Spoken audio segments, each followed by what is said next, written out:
I was on this little warrant task force thing, and we were just doing warrants for the day. I was a sergeant at the time, and I'm reading down the list of names, and I see his name on there.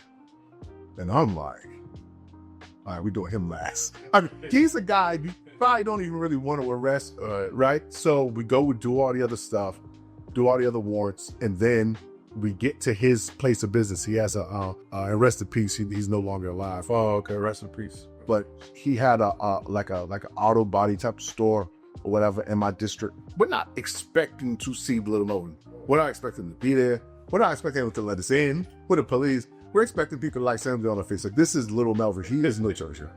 And so we go there kind of half-heartedly, knock on the door, whatever. Guy comes to the door. We're like, we're looking for, Melvin such and such. He's like, oh yeah, he's in the back.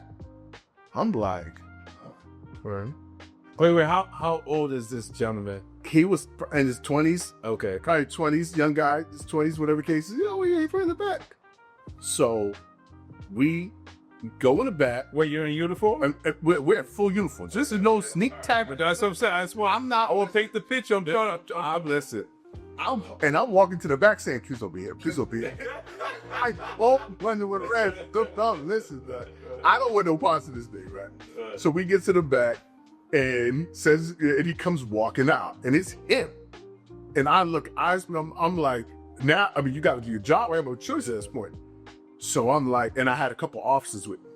And I'll be honest, I didn't want any of them to say anything crazy to Melvin. Right. And normally officers would be running the show. You'd supervise, you just kind of supervise the thing. I walk over to him, I said, this is Melvin. Can't even remember his last name. I said, unfortunately, we have a warrant for your arrest. Is there anything you need to do before you go down? You can make phone calls.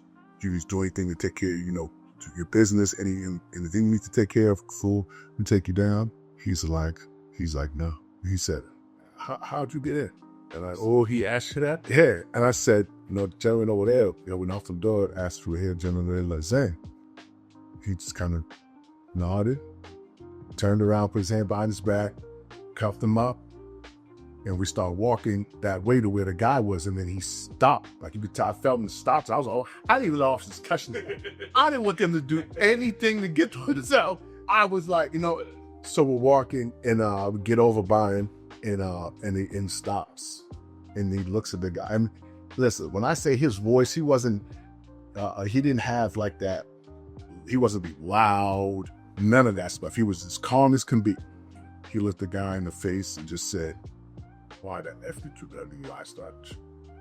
And I just felt like we just had this guy killed.